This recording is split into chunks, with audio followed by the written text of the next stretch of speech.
बिस्मिल्लाहिर्रहमानिर्रहीम। अस्सलाम वालेकुम एवरीवन, कैसे हैं आप सब लोग। सबको ईद मुबारक, बड़ी ईद की बड़ी खुशियां मुबारक। और दुआ करती हूँ आप सबकी ईद अच्छी गुजरी होगी। और जो ये 2 दिन गुजरे हैं उसमें आपने क्या किया, कौन कौन से डिशेस बनाई।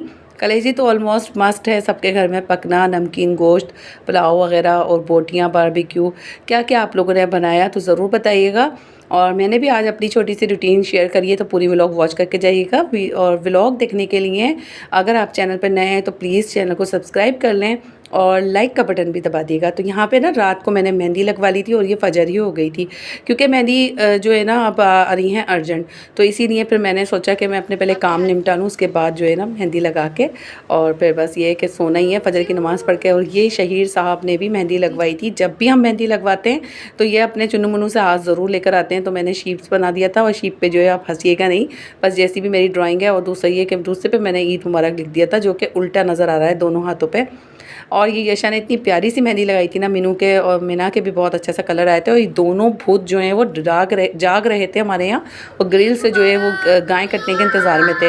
उसके बाद ये इनके कज़न आ गए थे, ये शुरैम आ गए थे और अम्मार। तो इनकी सारा एक हम लोगों ने क्लिप ले लिया था। इतने प्यारे लग रहे थे ये, सुबह सुबह फजर के बाद ही ये रेडी होकर आ गए थे। और इतनी एक्साइटमेंट थी इन लोगों को। हमारे यहाँ पे माशाल्लाह से इतनी सारी गायें आई हुई थी नीचे।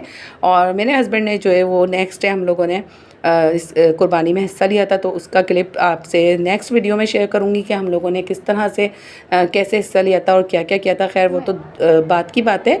तो हम लोगों ने जो है इस तरह से कुर्बानी की है। और दूसरा ये कि नीचे माशाल्लाह से काफ़ी सारे बकरे और गायें कटी, और फिर ये धुल भी गया हमारा माशाल्लाह से चौक। तो बहुत ही अच्छा रहा, सफाई का ख़ास ख्याल रखा। जिसने भी कुर्बानी करी उसने अपने आगे से धोया। और अभी माशाल्लाह से सारा हमारा जो ये छोटा सा चौक है वो साफ़ हो रहा था।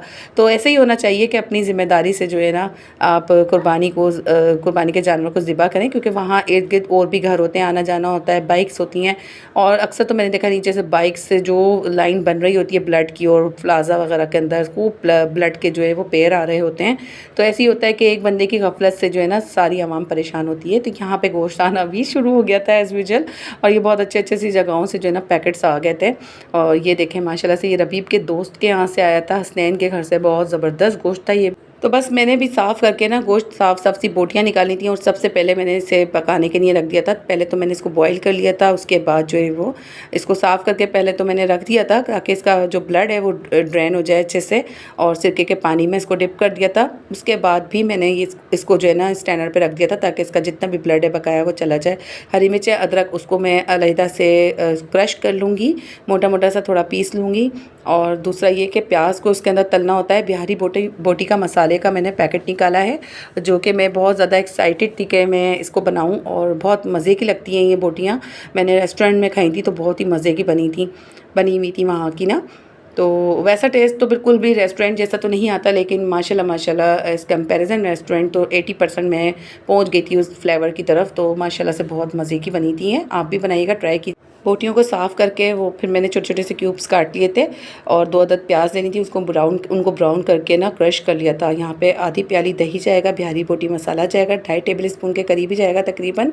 बाकी मैंने थोड़े इंग्रेडिएंट जो है ना वो घर के भी शामिल किए थे। हरी मिर्च, अदरक उसको भी मैंने पेस्ट बना लिया था हमाम दस्ते में। तो नमक जाएगा हस्बे ज़ायका, थोड़ा सा अजीनोमोटो डाला था मैंने जायके के लिए।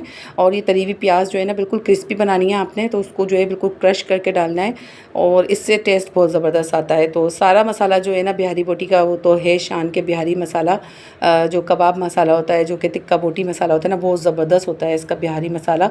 तो आप लोग भी ट्राई कीजिएगा। मेरा एक्सपीरियंस तो बहुत अच्छा रहा, बहुत मज़े की अम्मी सी ये बोटियाँ बनी थी मसालेदार।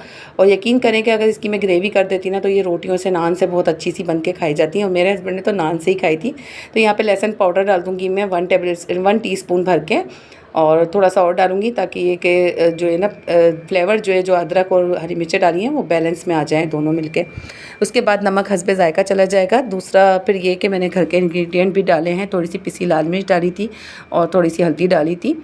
तो बस ये चीज़ें डालने के बाद ना मैंने इसको मैरिनेट कर दिया था। यहाँ पे मैं कचरी पाउडर डाली हूँ 1 टीस्पून।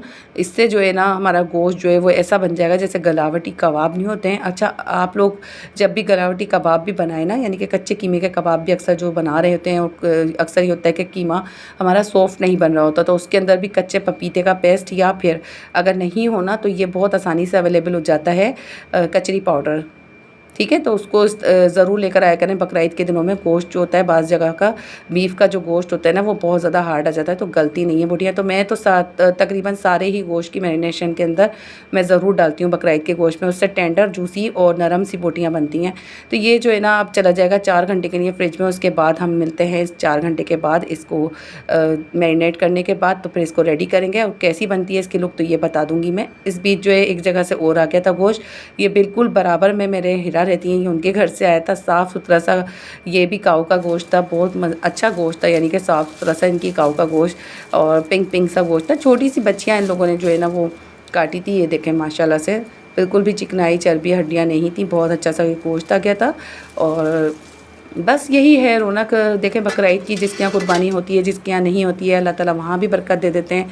और ये देखें माशाल्लाह से ये गोश्त जो है वो अब मैंने डाल दिया था इसको देगचे में, और पानी थोड़ा सा जो है ना मैंने डाल दिया था ताकि ये कि अच्छे से ये गल जाएँ। वैसे तो खैर इसके अंदर मैंने दही वगैरह डाला था तो वो भी पानी छोड़ता है, बीफ भी अपना पानी छोड़ता है, लेकिन थोड़ी सी आधी प्याली मैंने डाल दी थी, ड्राई कर लिया था। उसके बाद मैंने एक कोयला जो है वो उसकी स्मोक दे दी थी उसको सुलगा के, और ये बहुत मज़े की बनी थी। हल्का सा मैंने ऑयल डाल दिया था ताकि ये कि ये थोड़ा सा तल जाएँ और अच्छा सा इनके अंदर एक कच्चापन दूर हो जाए मसालों का ना। ज़्यादा तो नहीं, हम लोग जो है बकरा ईद के पहले दिन नहीं खा रहे होते गोश्त, क्योंकि ऐसा ही होता है कि गोश्त ही गोश्त आ रहा होता है 3 दिन तक, तो फिर बिल्कुल भी दिल नहीं कर रहा होता, तो इसलिए मैंने फिर सिर्फ ड्राई का एक ऑप्शन रखा था। और साइड में जो है वो बन रहे थे माशाल्लाह से हमारे शामी कबाब। तो अच्छा, जेंट्स घर में होते हैं ना तो कुछ ना कुछ बन ही जाता है, और मेरे हस्बैंड को तो यही होता है कि अभी बनाया ही क्या है, कुछ भी नहीं तो नहीं बनाया। मतलब हम अब गोश्त भी समेटें और पकाएं भी तो बहुत ही ज़्यादा टास्क हो जाता है, और यही मैंने कुछ काम किए थे सारा दिन। गोश्त को भी समेटा था, निपटाया था, जो आता रहा, क्योंकि मैं ऐसे ही नहीं रखती, मैं साफ़ सुथरा करके रखती हूँ। तो यहाँ पे हस्बैंड की ये ट्रे रेडी थी, हम लोगों ने तो ऐसे ही खा लिया था, हस्बैंड ने रोटी से खाया था। व्लॉग को मैं यहीं पर ही एंड करती हूँ, छोटा सा व्लॉग था, आपको उम्मीद करती हूँ पसंद आया होगा, और मिलती हूँ नेक्स्ट व्लॉग में। जब तक के लिए अपना, अपने बड़ों का, अपने प्यारों का ज़्यादा ख्याल रखिएगा, खुशियों में मुझे भी याद रखिएगा। अल्लाह हाफ़िज़, बाय बाय।